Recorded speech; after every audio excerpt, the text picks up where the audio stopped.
Hello बच्चों, आप सभी का स्वागत करता हूं लक्ष्य क्लासेज के प्यारे से और छोटे से यूट्यूब चैनल पर। बेटा आज अपन वापस कक्षा 10 के बारे में बात करेंगे।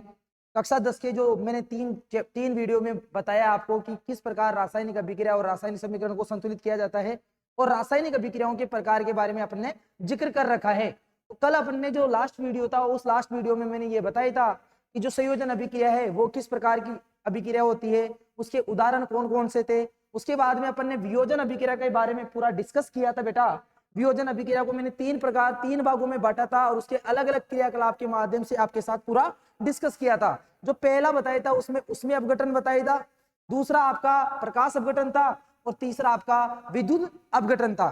बेटा नेक्स्ट वीडियो की तरफ चलते हैं, नेक्स्ट बात करते हैं। जो नए बच्चे डायरेक्ट इस वीडियो को देख रहे हैं उनसे ये बताना चाहता हूं कि पहले आप 2 वीडियो देखिए जो इसके प्रीवियस वीडियो डल चुके हैं। यूट्यूब पे 3 वीडियो डल चुके हैं और ये चौथा लेक्चर होने वाला है। तो चौथे लेक्चर में जब भी आइए जब आप 3 वीडियो पूरे कंप्लीटली और अच्छी तरीके से समझ ले। उन 3 वीडियो को देखने से आपके जो बेसिक्स है इस चैप्टर के वो पूरे स्ट्रॉन्ग होते जाएंगे और आपके कॉन्सेप्ट्स में क्लियरिटी आती जाएगी।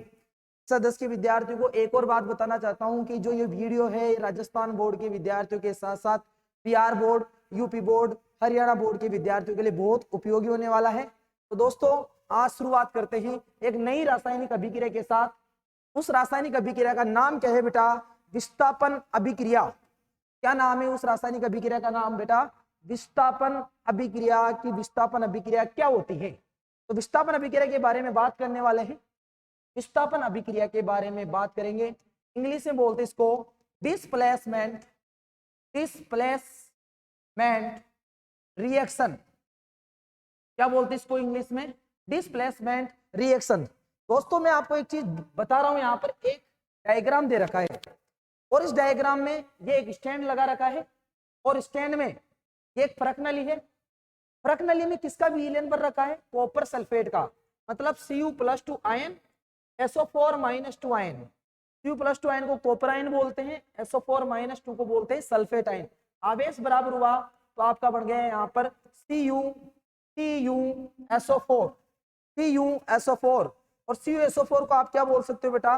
कॉपर सल्फेट बोल सकते हो। CuSO4 को क्या बोल सकते हो आप? इसका जो नाम है वो क्या है? Copper sulphate. और कॉपर सल्फेट का कौन सा विलयन दे रखा है? जलीय विलयन दे रखा है। बताना चाहूंगा जो कॉपर सल्फेट के जलीय विलयन का रंग होता है वो कैसा होता है? नीला रंग होता है। कैसा होता है बेटा? नीला रंग। और इसमें एक लोहे की कीलें डाल रखी है। इसकी बेटा लोहे की कील डाल रखी है। और बताना चाहता है ये कि जब कॉपर सल्फेट के जलीय विलयन में लोहे की कील डाली जाती है तो कील का रंग बदलकर भूरा हो जाता है तथा कॉपर सल्फेट का रंग भी मलिन हो जाता है। ऐसा क्यों होता है इसके बारे में पूरा जिक्र करने वाले हैं। आपको पूरी तरह समझाने वाला हूं, आपके दिल और दिमाग में कॉन्सेप्ट को भेजने वाला हूं, बस मेरे साथ बने रहिएगा। तो पहले एग्जांपल्स को समझाने से पहले मैं आपको विस्थापन अभिक्रिया की डेफिनेशन और इसके कुछ कॉन्सेप्ट है उनको समझाने वाला हूं बेटा। तो थोड़ा ध्यान से देखिएगा क्या कॉन्सेप्ट होंगे। विस्थापन अभिक्रिया के बारे में बात करेंगे बेटा। विस्थापन अभिक्रिया के बारे में बात करेंगे। विस्थापन अभिक्रिया क्या होगी? विस्थापन अभिक्रिया के बारे में पूरी बात करेंगे। तो आपकी अभिक्रिया का नाम क्या है? विस्थापन अभिक्रिया। अभिक्रिया है यहां पर आज की आपकी विस्थापन अभिक्रिया। विस्थापन अभिक्रिया विस्थापन अभिक्रिया क्या होती है इसके बारे में बता रहा हूं। तो परिभाषा की बात कर लेते हैं कि वह अभिक्रिया जिसमें अधिक क्रियाशील तत्वों द्वारा, वह अभिक्रिया जिसमें अधिक क्रियाशील तत्व द्वारा किसी यौगिक में उपस्थित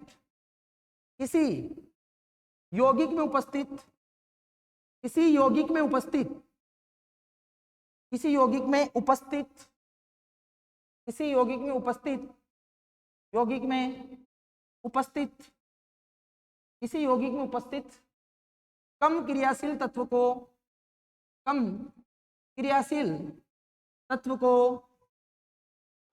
तत्व को उसके आयनों से विस्थापित कर देना। उसके आयनों से विस्थापित कर देना, कौन सी अभिक्रिया कहलाएगी आपकी? विस्थापन अभिक्रिया कहलाती है। के आयनों से विस्थापित कर देना विस्थापन अभिक्रिया कहलाती है, विस्थापन अभिक्रिया कहलाती है। आपकी डेफिनेशन पे जरा गौर कीजिएगा। डेफिनेशन क्या है कि वह अभिक्रिया जिसमें अधिक क्रियाशील तत्व द्वारा किसी यौगिक में उपस्थित कम क्रियाशील तत्व को उसके आयनों से हटा देने की अभिक्रिया कौन सी होती है? आपकी विस्थापन अभिक्रिया है। फॉर एग्जांपल मैं समझाना चाहता हूं, मान लो आपके पास में कोई कंपाउंड है AB, कंपाउंड का नाम क्या है बेटा?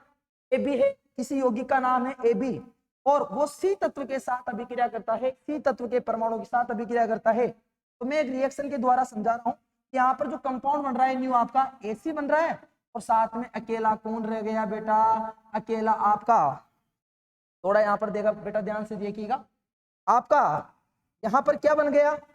यहाँ पर आपका जो प्रोडक्ट बन गया, ए को कौन ले जाता है? एक यहाँ पर बी को कौन लेके चला जाता है? यहाँ पर बेटा ए और बी है। ए और बी की अभिक्रिया किसके साथ हो रही है? सी के साथ हो रही है। मैं कह रहा हूं कि जो सी तत्व है ये अधिक क्रियाशील तत्व है। सी तत्व क्या है? अधिक क्रियाशील तत्व। सी तत्व अधिक क्रियाशील तत्व है, जबकि आपका जो ए बी में ए तत्व है ये सी की तुलना में कम क्रियाशील तत्व है, सी की तुलना में कम क्रियाशील तत्व है। तो ये सी क्या करेगा? बी से ए को हटा देगा क्योंकि सी की क्रियाशीलता ज्यादा है। यहाँ पर नया प्रोडक्ट क्या बन जाएगा बेटा? नया प्रोडक्ट बन जाएगा CB और ए अकेला ही रह जाएगा। ए से किसको ले गया? सी बी को ले गया। तो इस अभिक्रिया को कहा जाता है विस्थापन अभिक्रिया। वह अभिक्रिया जिसमें अधिक क्रियाशील तत्व किसी यौगिक में उपस्थित कम क्रियाशील तत्व को उसके आयनों से विस्थापित कर देता है, तो ऐसी अभिक्रिया क्या कहलाती है? विस्थापन अभिक्रिया कहलाती है। सी की क्रियाशीलता अधिक हो, सी क्या करता है? बी से हटा देता है किसको? ए को। प्रोडक्ट क्या बन जाता है? CB और ए अकेला ही रह जाता है, अकेला ही रह जाता है। ऐसी अभिक्रिया मेरे दोस्तों क्या कहलाती है? विस्थापन अभिक्रिया कहलाती है। इसको मैं एग्जाम्पल के द्वारा समझाना चाहूंगा। अभी आपके दिमाग में एक कंफ्यूजन आ गया कि सर ये तो आपने एक बेसिक एग्जाम्पल बता दिया, बेसिक एग्जाम्पल के द्वारा हमें बताना चाह रहे हो कि सी अधिक क्रियाशील तत्व है और ए कम क्रियाशील तत्व है, लेकिन इस बात का हमें पता कैसे चलेगा कि अपने जो तत्व है कौन सा तो अधिक क्रियाशील होगा और कौन सा कम क्रियाशील होगा? इस बात की जानकारी कैसे मिलेगी? तो दोस्तों विस्थापन अभिक्रिया को पूरी तरह समझाने के लिए एक और सीरीज आती है, जिस सीरीज को कहा जाता है एक्टिविटी सीरीज, जिसको कहा जाता है हिंदी में सक्रियता श्रेणी। और सक्रियता श्रेणी के द्वारा क्रियाशीलता का पता लग जाता है, कौन सा तत्व अधिक क्रियाशील है और कौन सा कम क्रियाशील है। तो आओ बात कर ही लेते हैं सक्रियता श्रेणी की। तो सबसे पहले बात करेंगे बेटा आप सक्रियता श्रेणी की। मैं सक्रियता श्रेणी को समझा दूंगा, उसके बाद मैं आपको बेहतरीन उदाहरणों के माध्यम से विस्थापन अभिक्रिया को पूरा क्लियर करना चाहूंगा। तो आपकी सक्रियता श्रेणी क्या है? सक्रियता श्रेणी, सक्रियता श्रेणी के बारे में बात करता हूं बेटा कि तत्वों को उनकी क्रियाशीलता के आधार पर, तत्वों को उनकी क्रियाशीलता के आधार पर, तत्वों को उनकी क्रियाशीलता के आधार पर अवरोही क्रम का मतलब होता है घटता क्रम, अवरोही क्रम में व्यवस्थित करना, अवरोही क्रम में व्यवस्थित करना कौन सी सीरीज कहलाती है? आपकी सक्रियता श्रेणी कहलाती है। सक्रियता श्रेणी कहलाती है, सक्रियता श्रेणी कहलाती है। सक्रियता श्रेणी के द्वारा क्या किया गया है कि एक सीरीज है कुछ तत्वों की, इस सीरीज में यह बताया गया है कि जब तत्वों को क्रियाशीलता के कौन से क्रम में व्यवस्थित करेंगे बेटा? अवरोही क्रम में। मतलब ऊपर वाला इस सीरीज में जो पहला तत्व होगा वो सबसे अधिक क्रियाशील होगा और नीचे वाला तत्व आपका सबसे कम क्रियाशील होता है, ये सीरीज बताती है। और इस सीरीज को नाम दिया गया है सक्रियता श्रेणी। तो वो श्रेणी क्या है उसके बारे में अपन बात कर ही लेते हैं बेटा। सक्रियता श्रेणी आपकी क्या है? सक्रियता श्रेणी आपके कौन कौन से तत्व उसमें आते हैं उसके बारे में आपको बताई देता हूं। तो सक्रियता श्रेणी में कौन कौन से तत्व आते हैं, सक्रियता श्रेणी में कौन कौन से तत्व आते हैं तो बात कर ही लेते हैं। और आज आपको याद ही करा देता हूं बेहतरीन ट्रिक के साथ। ट्रिक क्या है बेटा, ट्रिक के द्वारा ही आज आप इसको याद करोगे कि केदारनाथ का माली आलू जरा फीका पकाता है। केदारनाथ का माली आलू जरा फीका पकाता है। हाई कोर्ट में करेंगे आज आपका फैसला। यही आपकी सक्रियता श्रेणी है। ठीक क्या है बेटा, के यानी क्या बनाओगे, केदार, एन यानी क्या बनाओगे, नाथ, केदारनाथ का माली, माली यानी बेटा मैग्नीशियम, केदारनाथ का माली क्या बनाता है, आलू जरा फीका, केदारनाथ का माली आलू जरा फीका पकाता है। केदारनाथ का माली आलू जरा फीका पकाता है।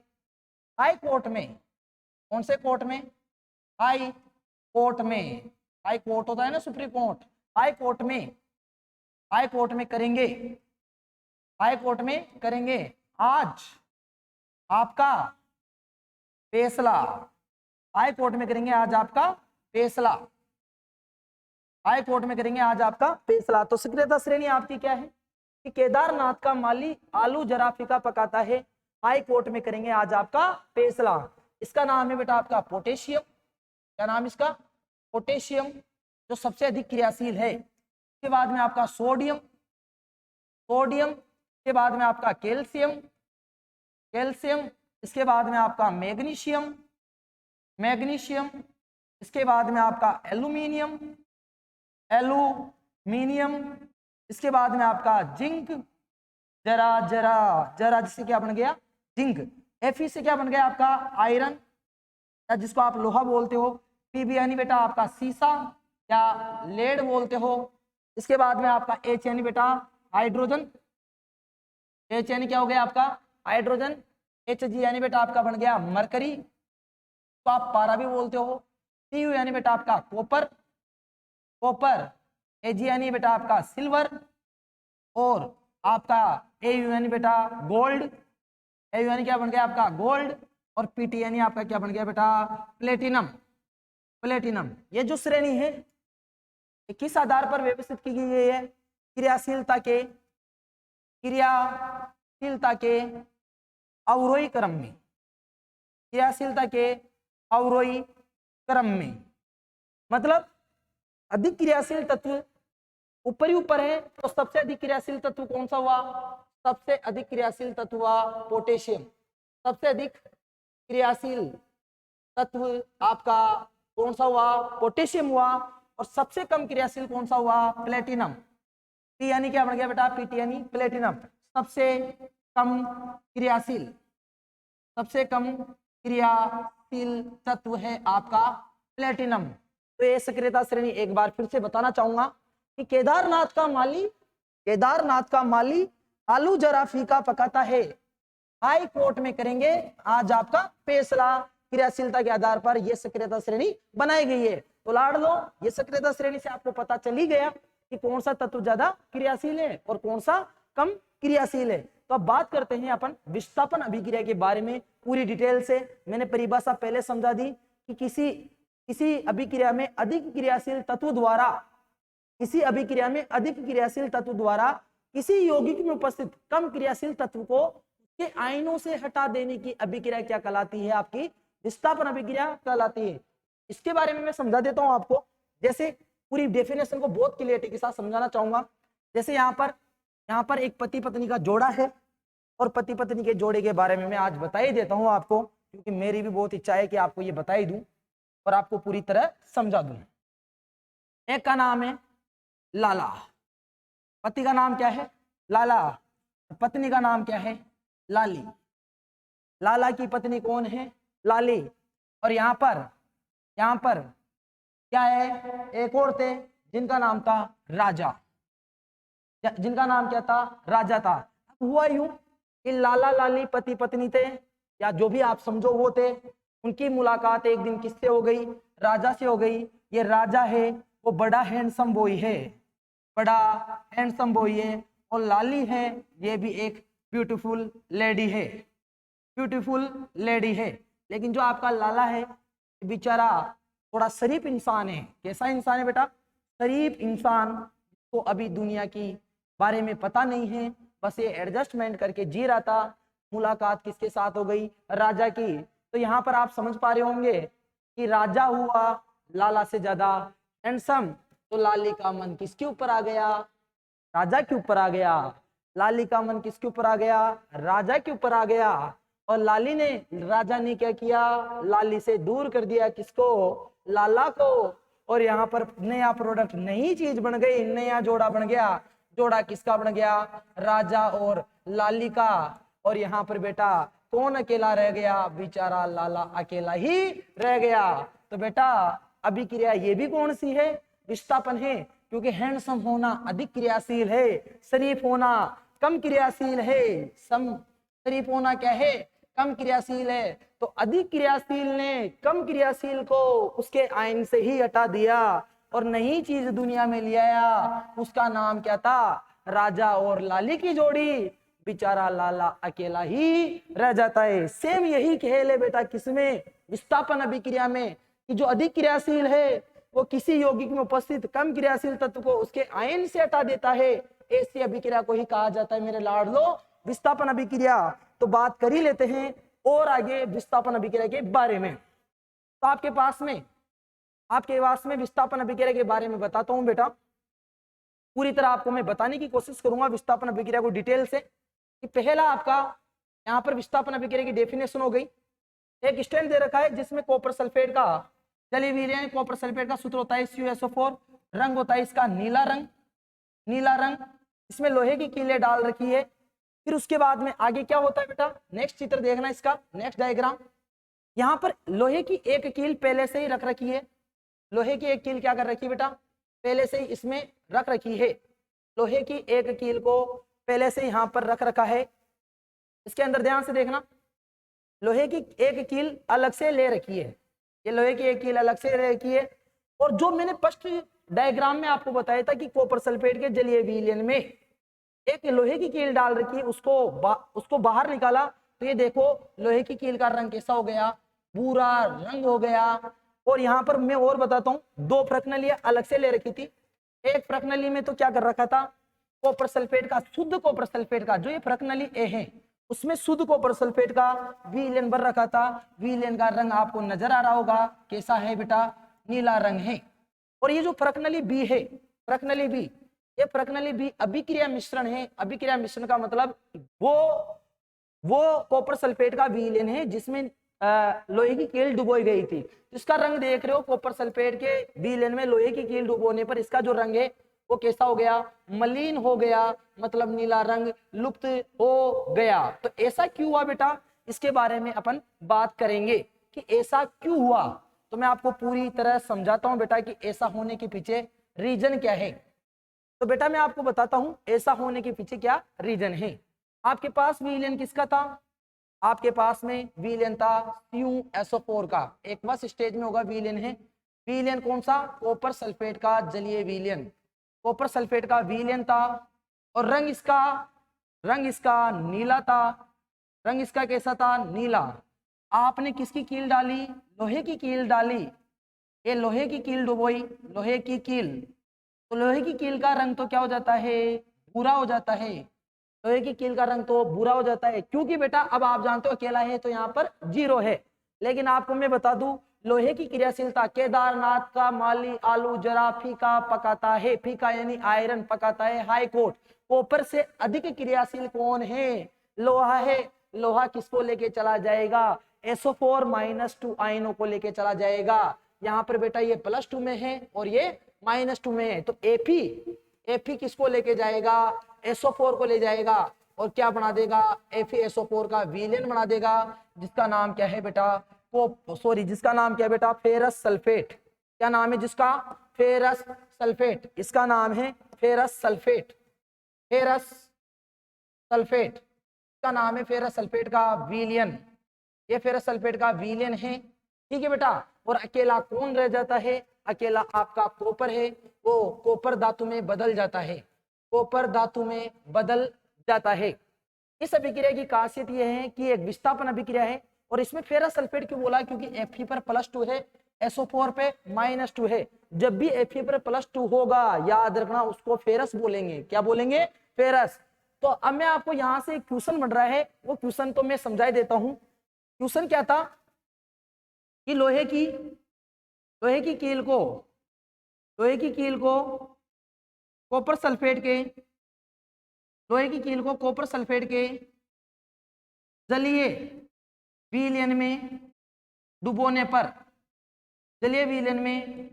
पर लोहे की कील का रंग भूरा क्यों हो गया? कील का रंग भूरा क्यों हो गया? कील का रंग भूरा क्यों हो गया? तथा कॉपर सल्फेट के विलयन का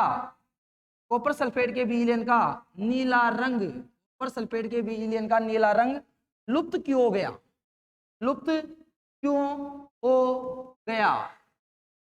गया? तो बेटा इसमें सबसे पहले तो आप क्या लिख देना, ये इक्वेशन लिखना, पूरी रासायनिक जो समीकरण है ये लिखनी है आपको कि पहले CuSO4 होता है, उसमें लोहे की कील डुबोई जाती है, तो लोहे की क्रियाशीलता अधिक है, तो लोहा क्या करता है बेटा, Cu+2 आयनों को विस्थापित कर देता है, किसमें? Cu में, और SO4-2 को वो ले जाता है। तो लेकिन इस क्वेश्चन का आंसर कैसे लिखोगे कि लोहे की कील को कॉपर सल्फेट के जलीय विलयन में डुबोने पर कील का रंग बुरा हो गया तथा कॉपर सल्फेट के विलयन का नीला रंग मलिन क्यों हो गया या लुप्त क्यों हो गया? इसका आंसर में सबसे पहले आप ये इक्वेशन लिख देना। इक्वेशन के बाद में लैंग्वेज कैसे लिखनी है आपको, वो लैंग्वेज भी मैं आपको बता देता हूं। लैंग्वेज ऐसे लिखनी है दोस्तों कि कॉपर सल्फेट के जलीय विलयन का नीला रंग Cu+2 आयनों के कारण होता है। जलीय विलयनों का नीला रंग Cu+2 आयनों के कारण होता है। Cu+2 आयनों के कारण होता है। लोहे की कील डुबोने पर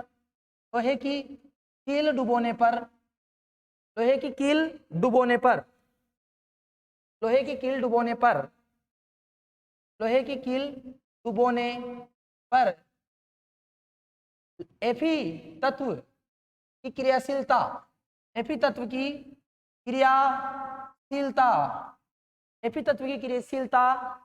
कॉपर तत्व से अधिक होने के कारण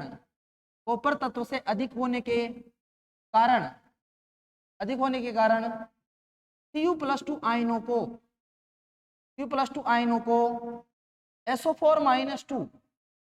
SO4-2 आयनों से विस्थापित कर देता है तथा Fe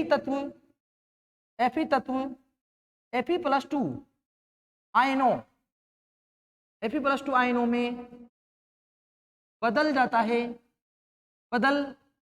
है एवं Cu+2 आयन कॉपर धातु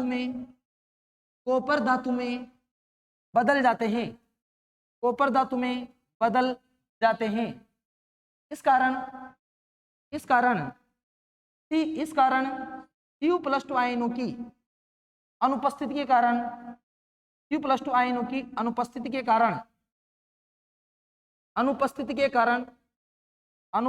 कारण CuSO4 के विलयन का रंग मलिन हो जाता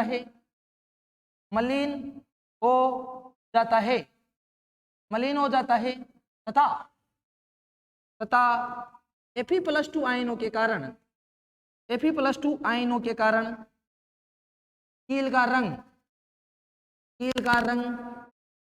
कील का रंग भूरा हो जाता है। पहला उदाहरण बेटा याद रखना, पहला उदाहरण यही है कि जब आप CuSO4 क्या बेटा आपका CuSO4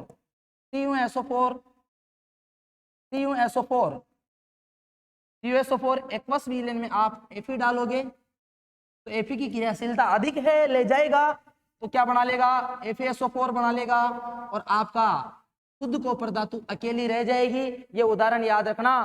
तो दोस्तों ध्यान से देखना, भूलना मत, इस कॉन्सेप्ट को समझना ही है कि जो ज्यादा हैंडसम है वो शरीफ इंसान से ले जाता है। वैसे ही यहाँ पर केमिस्ट्री की दुनिया में, रासायनिक अभिक्रिया की दुनिया में, विस्थापन अभिक्रिया की दुनिया में जो आपका अधिक क्रियाशील होगा वो कम क्रियाशील से किसको ले हटा देगा, उसके आयनों से कम क्रियाशील तत्व को हटा देता है। क्वेश्चन बहुत ही जोरदार है कि कॉपर सल्फेट के जलीय विलयन का नीला रंग लोहे की कील डुबोने पर क्यों लुप्त हो जाता है और लोहे की कील का रंग बुरा क्यों हो जाता है। तो मैंने बताया कॉपर सल्फेट के जलीय विलयन का नीला रंग किसके कारण होता है, Cu+2 आयनों के कारण होता है। लोहे की कील डुबोने पर Fe तत्व की क्रियाशीलता क्या है, कॉपर तत्व से अधिक होने के कारण Cu+2 आयनों को SO4-2 आयनों से विस्थापित कर दिया जाता है तथा स्वयं Fe तत्व किसमें बदल जाता है, Fe+2 आयनों में बदल जाता है एवं Cu+2 आयन कॉपर धातु में बदल जाते हैं। इस कारण Cu+2 आयनों की अनुपस्थिति हो जाती है। इस कारण CuSO4 की विलयन का रंग नीला से मलिन हो जाता है और खुद Fe+2 आयनों के कारण कील का रंग कैसा हो जाता है, बुरा। ये उदाहरण आपको याद रखना है, CuSO4 plus Fe, FeSO4 plus Cu। ये पहला उदाहरण आपका विस्थापन अभिक्रिया का हो चुका है। दूसरे उदाहरण की तरफ बात चलते हैं बेटा। एक और उदाहरण इसका बताना चाहता हूं मैं कि आपका दूसरा उदाहरण है कि आपके पास में CuSO4 का ही जलीय विलयन है, कॉपर सल्फेट का ही जलीय विलयन है, कॉपर सल्फेट का ही विलयन है। इसमें आप किसके टुकड़े डालो, जिंक धातु के टुकड़े डालोगे। जिंक धातु आप भी जानते हो कि जिंक धातु ज्यादा क्रियाशील है, किससे, कॉपर तत्व से। केदारनाथ का माली आलू जरा फीका पकाता है, हाई कोर्ट में करेंगे आज आपका फैसला। कॉपर तो नीचे गया, जिंक तो जरा ही रह गया और जरा तो ऊपर ही है। तो Zn ले जाएगा, SO4-2 को हटा देगा, Cu को आपका क्या बन जाएगा, Zn। यहाँ पर +2 में है, यहाँ पर -2 में है। जब जिंक अकेला है तो 0, लेकिन SO4-2 के साथ Zn +2 में बदल जाएगा और यह आपका एक्वस विलयन बनेगा ZnSO4 का। जिंक सल्फेट का विलयन बन जाएगा और आपका अकेला कौन रह जाएगा, अकेली आपका कॉपर धातु रह जाएगी, अकेली ही रह जाएगी। छोड़ के चला गया, कौन चला गया बेटा, छोड़ के उसको चला गया SO4-2 आयन, मतलब सल्फेट आयन चली गई। तो अब बेचारा कॉपर +2 भी 2 में नहीं रह पाया, 2 से वो कहाँ चला गया, 0 में चला गया। उसने बोला जो मैंने दिया था वो मुझे दे जाओ। Cu+2 ने SO4-2 को 2 इलेक्ट्रॉन दे रखे थे, वापिस Cu+2 ने दोनों इलेक्ट्रॉन को ग्रहण किया और 0 में आ गया। किसमें आ गया बेटा, 0 में, कि ले जाओ लेकिन 2 इलेक्ट्रॉन मैंने जो दिए थे वो दे जाओ और आप चले जाओ। तो दोस्तों इस अभिक्रिया में क्या है कि जिंक धातु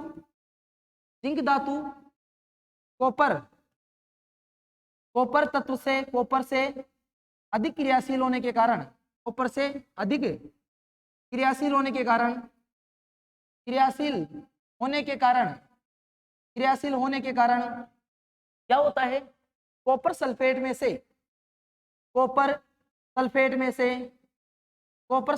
से SO4-2 आयनों, सल्फेट आयनों को क्या कर देता है, SO4-2 आयनों को विस्थापित कर देता है, हटा देता है, विस्थापित कर देता है। तो अभिक्रिया तो वही हुई ना बेटा, विस्थापन अभिक्रिया में मैंने बताया था कि लाला की पत्नी थी लाली और लाला लाली की मुलाकात एक दिन किससे करवा दी थी, राजा से। राजा हैंडसम बंदा था, राजा किसको ले गया था, लाली को, क्योंकि लाला तो बेचारा शरीफ था। तो बेटा इस दुनिया में जो ज्यादा क्रियाशील है वो ज्यादा आगे है, वो किसी भी चीज को रिप्लेस कर सकता है। तो ये थी आपकी विस्थापन अभिक्रिया का दूसरा उदाहरण।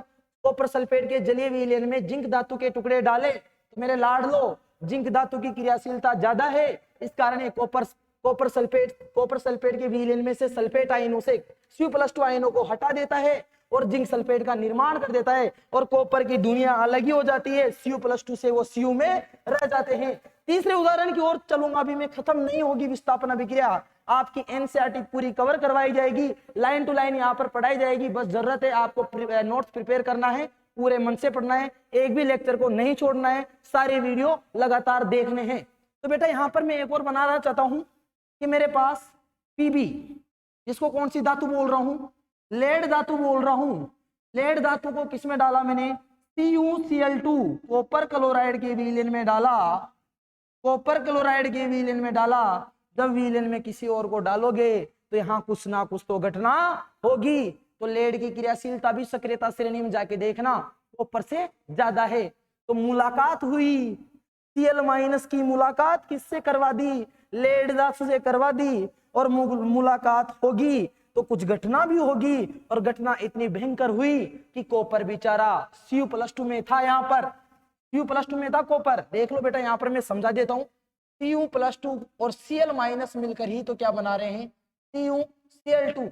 जो Cu+2 में था वो बेचारा अकेला ही रह गया रे, और किसके साथ चला गया, Cl- किसके साथ चला गया। Pb अकेला होता है तो 0 होता है, और Pb किसी और के साथ जाएगा तो Pb+2 में, और बेटारा Cl- को ले गया, और ये आगे जाके किस में बदल गए, क्रॉस गुणा हुआ, PbCl2 में बदल गए, एक्वस विलयन बन गया किसका, लेड क्लोराइड का। किसका बेटा, लेड क्लोराइड का। और अकेला कौन रह गया, अकेला बेचारा Cu+2 रह गया। उसकी जिंदगी में अकेला रह गया तो वो भी बेचारा कहता है कि Cu+2 में रहकर क्या करूंगा, जब मैं अकेला हूं तो मैं 0 में ही चला जाऊंगा। और किसी में बदल गया, शुद्ध कॉपर धातु में बदल जाता है।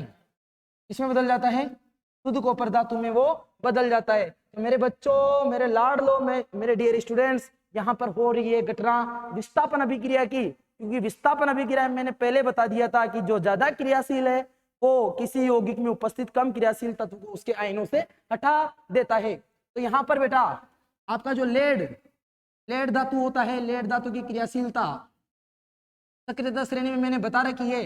लेड धातु की क्रियाशीलता कॉपर तत्व से अधिक होती है, कॉपर तत्व से अधिक होती है। इस कारण कॉपर तत्व से अधिक होती है, इस कारण क्या करता है, Cu+2 आयनों को क्लोराइड आयनों से हटा देता है, क्लोराइड आयनों से Cl- से हटा देता है। क्या कर देता है बेटा, हटा देता है। मेरे लाडलो, खत्म हो गई विस्थापन अभिक्रिया। 3 उदाहरण के बारे में बात की। पहली आपकी कॉपर सल्फेट के विलयन में लोहे की कील डाली, डायग्राम आपको बनाना है। क्रियाकलाप को देख के वो जो डायग्राम आपके स्क्रीन पे आए थे उनको आपको पॉज करके, वीडियो को पॉज करके पूरे डायग्राम अच्छे से बनाना है। बताना चाहता हूँ 2022 का पेपर जो केमिस्ट्री के डायग्राम नहीं बनाते बच्चे, उनको बताना चाहता हूँ 7 नंबर के डायग्राम आए थे केमिस्ट्री में से, और गलती से अगर 7 नंबर के डायग्राम आप नहीं बनाते हो और इस बार भी रिपीट हो जाता है तो बेटा 100 का जो सपना अपन लोगों ने पाल रखा है वो अधूरा हो जाएगा। इसलिए प्रत्येक केमिस्ट्री के डायग्राम को आप लगातार बनाते जाइए। ऐसा नहीं है कि केमिस्ट्री के डायग्राम नहीं आते हैं। मैं फिर कह रहा हूँ, बोर्ड का जो एग्जामिनर होता है, पेपर सेट करता है, उसका माइंडसेट कैसा है उसके ऊपर बहुत सारी चीजें डिपेंड करती है। इसलिए अपने को प्रत्येक टॉपिक को कवर करते हुए चलना है, अपने को प्रत्येक चीज को लेकर चलना है। आप तो केमिस्ट्री में जहां जहां डायग्राम आ रहे हैं, जहां जहां मैं आपको बता रहा हूँ, सारे डायग्राम नोट कीजिए। यही नहीं कि डायग्राम तो केवल बायोलॉजी में बनाए जाते हैं, केमिस्ट्री में भी डायग्राम बनाए जाते हैं। तो विस्थापन अभिक्रिया की ये 3 उदाहरणों से मैं इसको खत्म करना चाहता हूँ। उम्मीद करता हूँ विस्थापन अभिक्रिया पूरी डिटेल से आपको समझ में आ गई। पीबी की क्रियाशीलता ज्यादा है कॉपर तत्व से, तो कॉपर तत्व को हटा देगा। पीबी किसके साथ चला जाएगा, Cl- को ले जाएगा, Pb+2 में जाएगा, लेड क्लोराइड का जलीय विलयन बन जाएगा और कॉपर अकेला ही रह जाएगा। हटा दिया तो कौन सी अभिक्रिया, विस्थापन अभिक्रिया। नेक्स्ट अभिक्रिया की तरफ चलते हैं बेटा। आप तो नेक्स्ट अभिक्रिया की तरफ, जो आपकी नेक्स्ट अभिक्रिया है वो है आपकी द्विविस्थापन अभिक्रिया। बहुत अच्छी अभिक्रिया है बेटा ये भी। नेक्स्ट अभिक्रिया कौन सी है, द्विविस्थापन अभिक्रिया। डबल डिस्प्लेसमेंट रिएक्शन, इंग्लिश में बोलते हैं डबल डिस्प्लेसमेंट रिएक्शन। तो इसमें से शुरू में बेटा फ्रकनली देके आपको कंफ्यूज किया जा रहा है। सबसे पहले मैं आपको बताता हूं कि द्विविस्थापन अभिक्रिया होती क्या है, इसके डेफिनेशन के बारे में थोड़ा सा अपन बात करते हैं। इसकी डेफिनेशन के बारे में बात करेंगे, डेफिनेशन के बारे में बात कर लेते हैं बेटा। द्विविस्थापन अभिक्रिया। यहाँ पर मैं आपको दो अभिक्रियाएं बताऊंगा और दोनों अभिक्रियाओं के उदाहरण एक साथ आपको समझाऊंगा। ठीक है बेटा, तो पहले बात करते हैं द्विविस्थापन अभिक्रिया की। तो आपकी रिएक्शन है द्विविस्थापन अभिक्रिया, द्विविस्थापन अभिक्रिया। तो बेटा पहले अपन बात कर लेते हैं कि द्विविस्थापन अभिक्रिया होती क्या है। वह अभिक्रिया जिसमें अभिकारकों के मध्य, जिसमें अभिकारकों के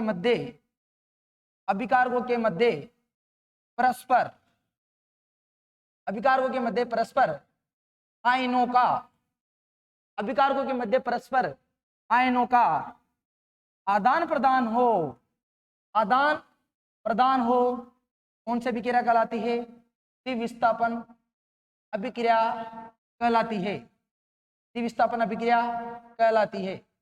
वह अभिक्रिया जिसमें अभिकारकों के मध्य परस्पर किसका आदान प्रदान हो जाए? आयनों का आदान प्रदान हो जाए, तो वो अभिक्रिया क्या कहलाती है? आपकी द्विविस्थापन अभिक्रिया कहलाती है। फॉर एग्जांपल मेरे पास एक बेसिक कंपाउंड है AB, A पर प्लस और B पे माइनस, दूसरा है C पर प्लस और D पे माइनस। अब बताऊं घटना कौन सी घटित होती है? घटना ऐसी घटित होती है कि यहाँ पर राजीमंदी रहती है। विस्थापन में तो क्या होता है? एक ताकतवर होता है, दूसरा कम ताकतवर होता है। लेकिन द्विविस्थापन में बताऊं क्या रहता है? सेटलमेंट होता है। यहाँ पर क्या होता है बेटा?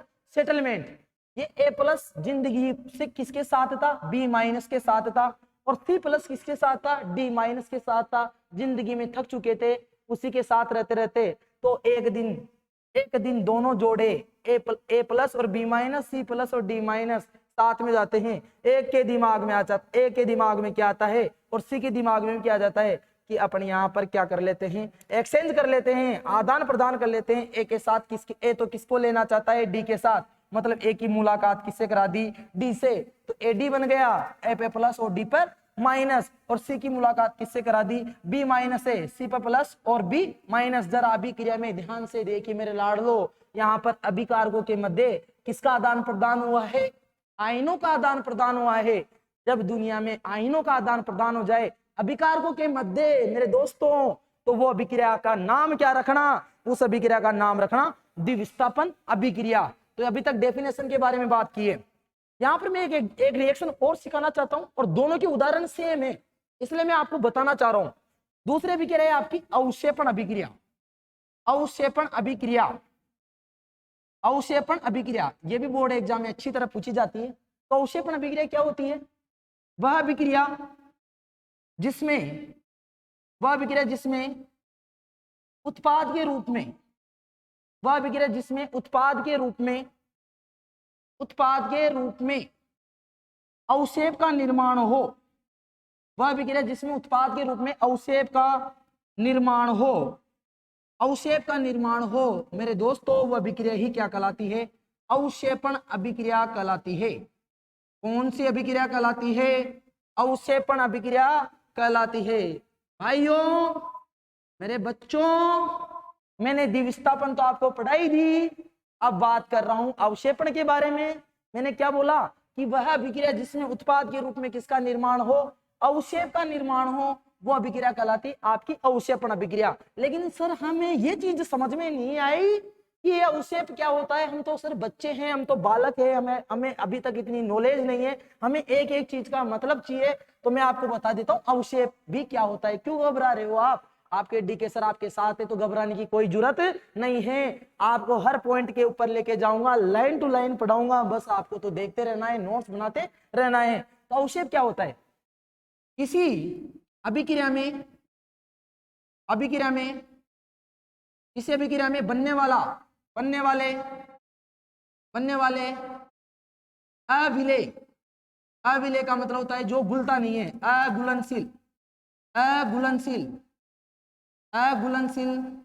अविलेय पदार्थ को ही क्या कहा जाता है? अवक्षेप कहा जाता है। अवक्षेप कहा जाता है। और अवक्षेप के आधार पर ही तो अभिक्रिया का नाम क्या रखा गया? अवक्षेपण, अवक्षेप कहा जाता है। तो वह अभिक्रिया जिसमें उत्पाद के रूप में अवक्षेप का निर्माण हो, अवक्षेपण अभिक्रिया कहलाती है। किसी रासायनिक अभिक्रिया में बनने वाले अघुलनशील पदार्थ को क्या कहा जाता है? अवक्षेप कहा जाता है। और ये अघुलनशील पदार्थ अविलेय ठोस पदार्थ को अविलेय ठोस पदार्थ को क्या कहा जाता है? अवक्षेप। ये ठोस होता है जो कि घुलता ही नहीं है, पतली परत के रूप में ये जाकर जम जाता है। तो द्विविस्थापन अभिक्रिया जिसमें अभिकारकों के मध्य आयनों का आदान प्रदान हो जाए, आपस में एक्सचेंज कर ले, वो आपकी द्विविस्थापन। और अभिक्रिया में अगर अवक्षेप बन रहा है, अविलेय ठोस पदार्थ बन रहा है, तो आपकी अवक्षेपण अभिक्रिया। इनके एग्जांपल्स पे लेके चलता हूं बेटा मैं आपको। यहाँ पर मेरे पास क्रियाकलाप दे रखा है, उस क्रियाकलाप के माध्यम से मैं समझाना चाहूंगा। पहले द्विविस्थापन अभिक्रिया की क्रियाकलाप में आपको बताऊंगा। द्विविस्थापन अभिक्रिया, द्विविस्थापन अभिक्रिया क्या है आपकी? द्विविस्थापन अभिक्रिया जो दे रखी है वो क्या दे रखी है बेटा? द्विविस्थापन अभिक्रिया के बारे में मैंने बता दिया परिभाषा। यहाँ पर एक फरक नली ले रखी है, एक फरक नली में सोडियम सल्फेट के विलयन ले रखा है, दूसरी फरक नली में बेरियम क्लोराइड का विलयन ले रखा है, और पकड़ के देख रहा है क्या हो रहा है। तो यहाँ पर 100% अवक्षेप बन रहा है बेटा, अवक्षेप बनेगा। और वो अवक्षेप किसका बनेगा वो भी मैं आपको बताता हूँ बेटा। आपने क्या देखा, ये सब चीजें आप पढ़ लेना एक बार, और मैं आपको पूरी चीजें समझा देता हूँ। तो आपकी प्रयोग में किसका विलयन ले रखा है बेटा? प्रयोग में ले रखा है आपके सोडियम, आपका जो प्रयोग है उसमें ले रखा है सोडियम सल्फेट और बेरियम क्लोराइड, सोडियम सल्फेट और बेरियम क्लोराइड। तो बेटा यहां पर जरा ध्यान से देखिएगा, सोडियम सल्फेट, सोडियम सल्फेट को किससे मिला रखा है? बेरियम क्लोराइड से मिला रखा है, बेरियम क्लोराइड से मिला रखा है। आयनों का आदान प्रदान भी हो रहा है। यहाँ पर देख लीजिए आप, सल्फेट आयन किसके साथ जाएंगे? बेरियम के साथ। तो क्या बन जाएगा? बेरियम सल्फेट प्लस आपके जो सोडियम क्लोराइड के साथ जाएगा, क्लोराइड आयनों के साथ सोडियम आयन, तो क्लोराइड सोडियम क्लोराइड बन जाएगा। तो मैंने शब्द समीकरण लिख दी, लेकिन इससे मैं आपको सूत्र बनाना भी सिखाता हूँ। रिएक्शन पूरी समझा रहा हूँ तो समझा ही देता हूँ ना यार, आपको एक एक चीज आनी चाहिए बेटा। सोडियम जब किसी के साथ होता है Na+ में, और सल्फेट आयन होते हैं आपके SO4-2 प्लस, बेरियम होता है Ba+2 में, और Cl- क्लोराइड आयन, रिएक्शन हुई, वापिस Ba+2 की मुलाकात SO4-2 से करा दी, और Na+ की मुलाकात Cl- से करा दी। तो यहाँ पर बेटा जो रिएक्शन हो रही है सोडियम सल्फेट की, Na क्रॉस गुणा होगा Na2SO4 एक्वस है क्योंकि जलीय विलयन है। फिर यहाँ पर आपका Ba+2 तो BaCl2 ये भी एक्वस है, विलयन है, एक्वस होगा बेटा। यहाँ पर रिएक्शन होने पर मैंने पहले बता दिया कि यहाँ पर आयनों का आदान प्रदान हो रहा है। क्या हो रहा है बेटा?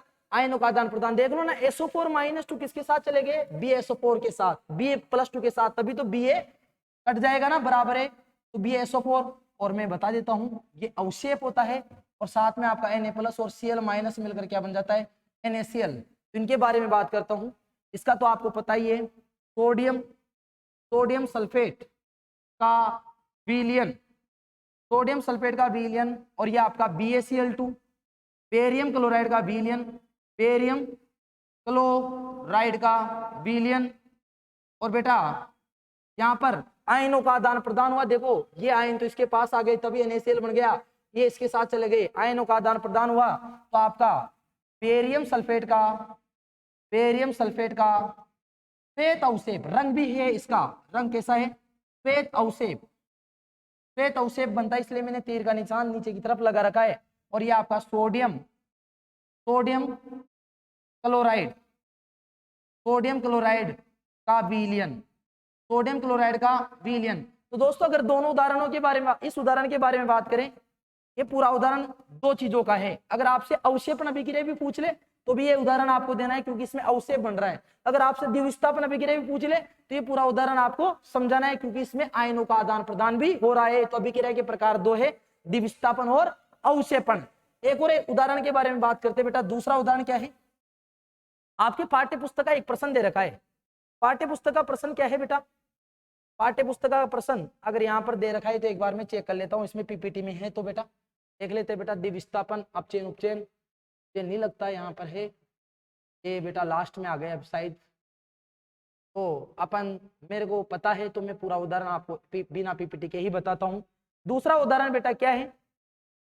दूसरा उदाहरण है जो मैंने आपको पहले बताया था, क्वेश्चन है, पाठ्य पुस्तक में क्वेश्चन दे रखा है कि लेड नाइट्रेट के, लेड नाइट्रेट के विलयन में, विलयन में पोटेशियम आयोडाइड का, पोटेशियम आयोडाइड का विलयन मिलाने पर विलयन मिलाया जाता है, विलयन मिलाया जाता है। पाठ्य पुस्तक का प्रश्न ही है आपके, ये क्वेश्चन इंपॉर्टेंट भी है।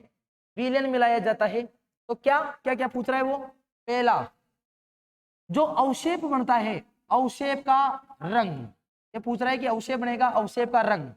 दूसरा ये पूछता है अवशेप का रासायनिक सूत्र, अवशेप का रासायनिक सूत्र, अवशेप का रासायनिक सूत्र।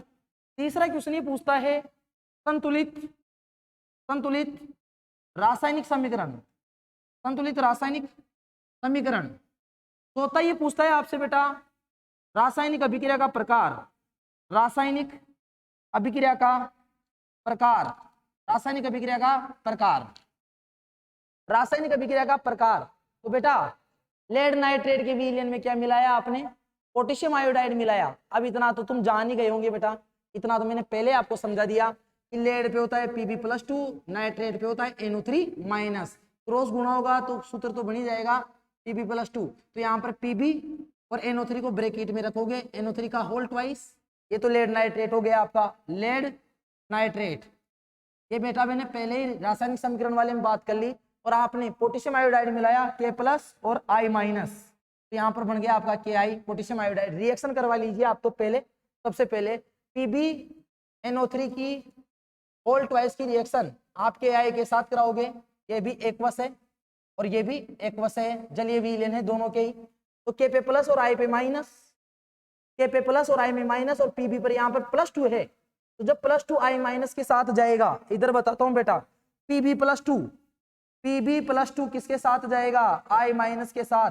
आपका Pb तो 1 से गुणा होगा तो Pb और क्या बनेगा? I2। यहाँ पर एक प्रोडक्ट बन जाएगा आपका PbI2 बन जाएगा, इसको टोस बोलूंगा। और यही आपका अवशेप है, इसका अवशेप प्राप्त हो रहा है, लेड आयोडाइड का अवशेप प्राप्त हो रहा है, इसका अवशेप प्राप्त हो रहा है, लेड आयोडाइड का अवशेप प्राप्त हो रहा है। और K+ के साथ, यहाँ पर K+ ही बचाना और NO3 पे माइनस, तो K+ और NO3- आपका क्या बन जाएगा? KNO3 का गोल बन जाएगा, पोटेशियम नाइट्रेट का गोल बन जाएगा, KNO3 का गोल एक्वस। अब ये समीकरण तो हो चुकी है। अब इसका पहला क्वेश्चन क्या है? अवशेप का रंग। तो ये अवशेप का रंग होता है, ये पीला रंग होता है। कैसा रंग होता है? पीला रंग। तो पहला क्वेश्चन सोल्व करते हैं, अवशेप का रंग। अवशेप का रंग क्या है? पीला। अवशेप का रंग क्या है? पीला। दूसरा, अवशेप का नाम, अवशेप का नाम पूछे, लेड आयोडाइड, क्या होगा? Lead iodide. तीसरा आपसे पूछे अवशेप का सूत्र, अवशेप का सूत्र तो बता देना बेटा PbI2। चौथा क्वेश्चन कि संतुलित रासायनिक समीकरण, तो संतुलित रासायनिक समीकरण लिख दो बेटा, इसको दोबारा लिख दो बोले आप चाहो तो, PbNO3 का होल ट्वाइस प्लस Ki और ये आपका PbI2 प्लस KNO3। इधर देख लो ना यार, नाइट्रोजन 2 हो रहे हैं तो इधर 2 लगाओ फटाक से, ये 2 लगाते शायद रिएक्शन ही बैलेंस हो गई, यहाँ पर भी 2 लगा दो, ये रिएक्शन बैलेंस हो गई पूरी। 2 potassium 2 potassium 2 NO3 2 NO3 1 Pb 2 I, reaction पूरी तरह क्या होगी? बैलेंस। और अभिक्रिया का प्रकार पूछे तो इस अभिक्रिया को आप द्विविस्थापन भी बोल सकते हो, क्योंकि इसमें देखो यहाँ पर आयनों का आदान प्रदान हुआ है। NO3 तो K+ के साथ जाके KNO3 बनाया है और Pb+2 I- के साथ जाके PbI2 बनाया है। तो अभिक्रिया का प्रकार क्या होगा मेरे दोस्तों? द्विविस्थापन या अवक्षेपण अभिक्रिया, द्विविस्थापन या अवक्षेपण अभिक्रिया। इस प्रकार ये पूरी आपकी द्विविस्थापन अभिक्रिया भी समाप्त होती है मेरे लाडलो। द्विविस्थापन अभिक्रिया में 2 उदाहरण बनता है और दोनों के दोनों अवक्षेपण के भी उदाहरण है। उसमें तो बेरियम सल्फेट का अवक्षेप बनता है, सोडियम सल्फेट के में बेरियम क्लोराइड डाला जाता है तो बेरियम सल्फेट का अवक्षेप बनता है श्वेत रंग का। और जब लेड नाइट्रेट में पोटेशियम आयोडाइड डालते हैं तो लेड आयोडाइड का पीला रंग का अवक्षेप बनता है। नेक्स्ट की तरफ चलते हैं, अंतिम रिएक्शन है इस चैप्टर की, शायद ये बेटा आपकी द्विविस्थापन हो गई। अब अपन बात करेंगे बेटा किसके ऊपर? उपचयन एवं अपचयन अभिक्रिया। उपचयन एवं अपचयन अभिक्रिया अंतिम रिएक्शन है, इसके बाद में रेडॉक्सी है। उपचयन एवं अपचयन अभिक्रिया, बेटा पहली बात, उपचयन को आप ऑक्सीकरण भी कहते हो और अपचयन को आप अपचयन अभिक्रिया कहते हैं। इसके रिडक्शन बोलते हैं इंग्लिश में, रिडक्शन रिएक्शन।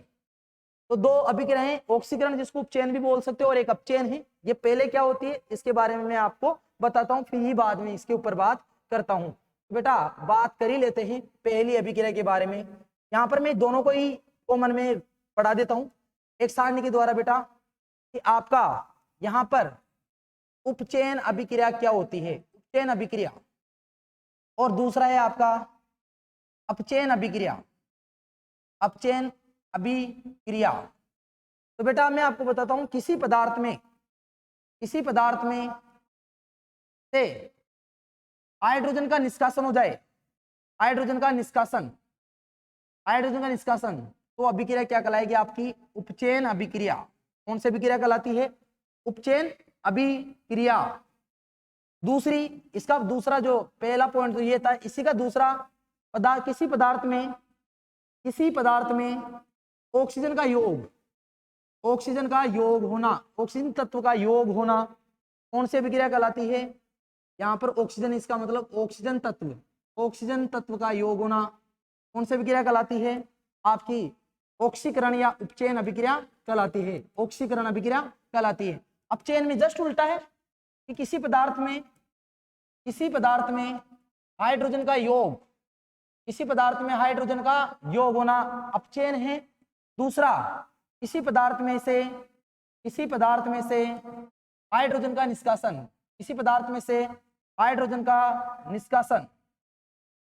निष्कासन, कौन सी अभिक्रिया है आपकी, अपचयन अभिक्रिया है।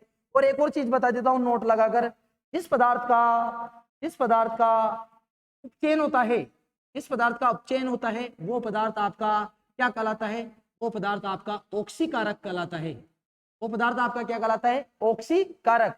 और जिस पदार्थ का अपचयन हो, वो पदार्थ आपका क्या कहलाता है, अपचायक कहलाता है। उल्टा है, याद रखना, जिसका ऑक्सीकरण होता है, उपचयन होता है, वो पदार्थ तो ऑक्सीकारक, और जिस पदार्थ का अपचयन होता है वो पदार्थ आपका अपचय कहलाता है, रिड्यूसिंग एजेंट कहलाता है। तो बेटा ये दो डेफिनेशनों पे गौर कीजिएगा कि अगर किसी पदार्थ में हाइड्रोजन बाहर निकल रही है तो वो अभिक्रिया आपकी उपचयन अभिक्रिया, और अगर हाइड्रोजन का योग हो रहा है तो वो अपचयन अभिक्रिया।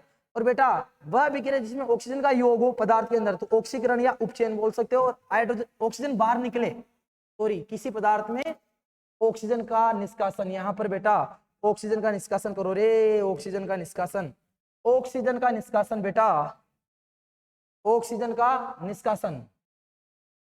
का निष्कासन हो, ऑक्सीजन बाहर निकले तो वो आपकी अपचयन होगी। जिस पदार्थ का अपचयन होता है वो पदार्थ ऑक्सीकारक, और जिस पदार्थ का आपका अपचयन हो वो पदार्थ आपका क्या कहलाता है, अपचय के रिड्यूसिंग एजेंट कहलाता है। चलो डेफिनेशन के बाद ऊपर बात हो गई, अब अपन चलते हैं इसके क्रियाकलाप की तरफ।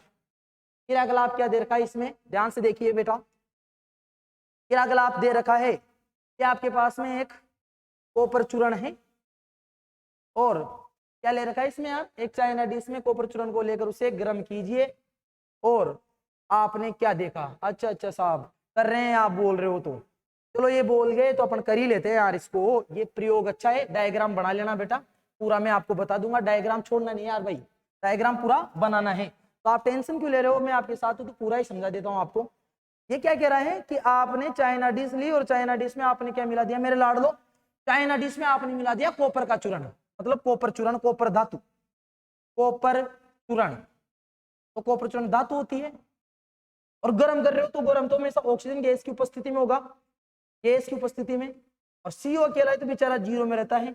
जब CO किसी और के साथ आता है तो CO+2 में आ जाता है, और ऑक्सीजन पे होता है O-2। दोनों समान से, जब समान से जुड़ी हुई तो जीरो रहता है, और CO+2 और O-2 मिलकर इसमें बदल जाते हैं, Cu ऑक्साइड में बदल जाते हैं। ये काला रंग का, कैसा बेटा, काला रंग का, कैसा रंग का है, काला रंग का पदार्थ है। ये काला रंग का पदार्थ है जिसका नाम क्या है, कॉपर ऑक्साइड है। इसका नाम क्या है बेटा, कॉपर ऑक्साइड है।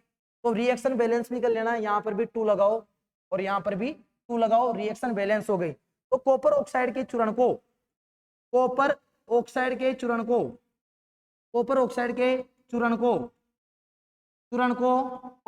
चूर्ण को आप क्या करोगे, गर्म करोगे, O2 की उपस्थिति में, ऑक्सीजन गैस की उपस्थिति में, कि ऑक्सीजन गैस की उपस्थिति में गर्म करने पर, उपस्थिति में गर्म करने पर काले रंग का कॉपर ऑक्साइड का निर्माण होता है। काले रंग का कॉपर ऑक्साइड का निर्माण होता है। काले रंग के कॉपर ऑक्साइड का निर्माण होता है। और दोस्तों जरा इस अभिक्रिया को ध्यान से देखिए, कॉपर में किसका योग हुआ है? ऑक्सीजन का, तभी तो ये कॉपर किस में बदल गया? आपका कॉपर ऑक्साइड में। तो अगर अभिक्रिया पूछे आपसे तो अभिक्रिया कौन सी हो रही है? यहाँ पर उपचयन अभिक्रिया हो रही है। कौन सी अभिक्रिया? उपचयन अभिक्रिया, क्योंकि किसी पदार्थ में ऑक्सीजन जुड़ना उपचयन अभिक्रिया कहलाती है। और कॉपर का उपचयन किसमें हो गया? कॉपर ऑक्साइड में हो गया। तो जब कॉपर चूर्ण को, तो यहाँ पर कॉपर ही है यार, कॉपर के चूर्ण को ऑक्सीजन गैस की उपस्थिति में, कॉपर के चूर्ण को ऑक्सीजन गैस की उपस्थिति में गर्म करने पर काले रंग का क्या बन जाता है? Copper oxide. ये अलग चीज है बेटा, कॉपर ऑक्साइड का निर्माण होता है। और ये अभिक्रिया कौन सी है? यह है उपचयन अभिक्रिया है। कौन सी अभिक्रिया है? उपचयन अभिक्रिया है, क्योंकि कॉपर में ऑक्सीजन का योग हुआ है, तभी तो कॉपर ऑक्साइड का निर्माण हुआ है। एक और चीज बताता हूं बेटा, अगर ये जो आपका कॉपर ऑक्साइड बना है, कॉपर ऑक्साइड बना है, जिसका क्या नाम है? CuO।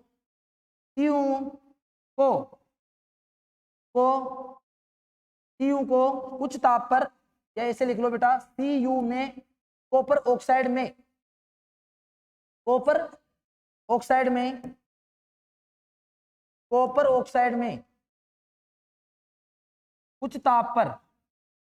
कुछ ताप पर हाइड्रोजन गैस, कौन सी गैस?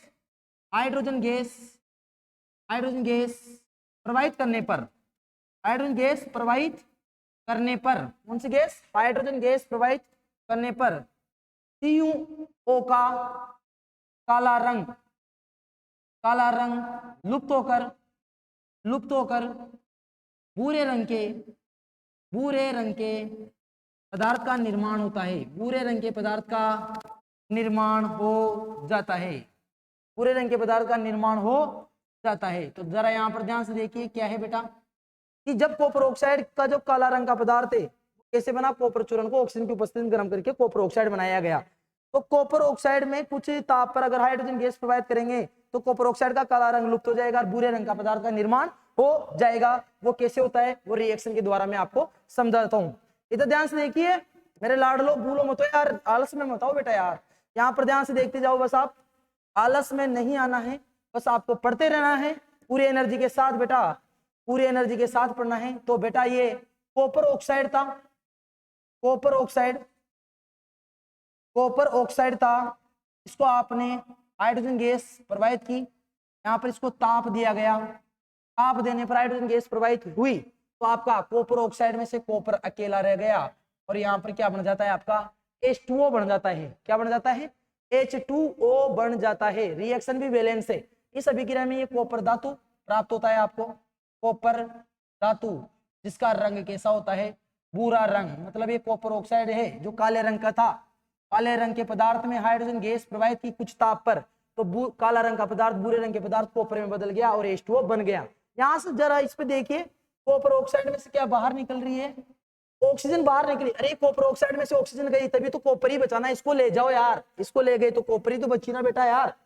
यहाँ पर कॉपर ऑक्साइड है। अरे भाई समझ में आ रहा ही नहीं आ रहा, इसको जरा ध्यान से देखिए, ये एग्जाम में आया हुआ है कि जो आपका कॉपर ऑक्साइड है इसमें से ऑक्सीजन को पकड़ लो यार, पकड़ के किससे जोड़ दो? H2 से जोड़ दो तो H2O बन गया ना। ये ऑक्सीजन गई तभी तो कॉपर बचा है, यहाँ पर कॉपर ही तो बच गया। तो कॉपर ऑक्साइड में से ऑक्सीजन जाने पर कॉपर बच रहा है, तो ऑक्सीजन बाहर निकल रही है ना। और जब जब ऑक्सीजन बाहर निकलती है तो ये किसकी अभिक्रिया का उदाहरण है? ये है आपका अपचयन अभिक्रिया का उदाहरण।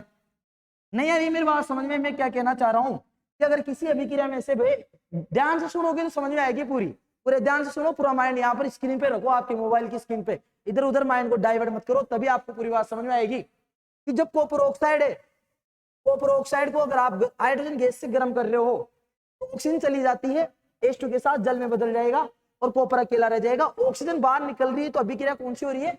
अपचयन अभिक्रिया हो रही है। यहाँ पर बेटा अपचयन और उपचयन की भी बात खत्म करते हैं।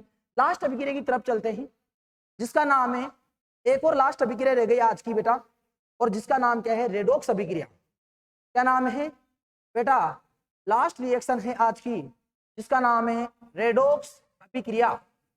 रेडॉक्स रेडॉक्स अभिक्रिया, या जिसको अपचयन उपचयन अभिक्रिया भी कहा जाता है, अपचयन उपचयन अभिक्रिया भी कहा जाता है। आज का लास्ट टॉपिक है कि रेडॉक्स अभिक्रिया या अपचयन उपचयन अभिक्रिया क्या होता है बेटा। कुछ किताबों में इसको उपोपचय अभिक्रिया भी कहते हैं। उपोपचय अभिक्रिया क्यों कह रहे हैं उपोपचय, क्योंकि उपचयन प्लस अपचयन से क्या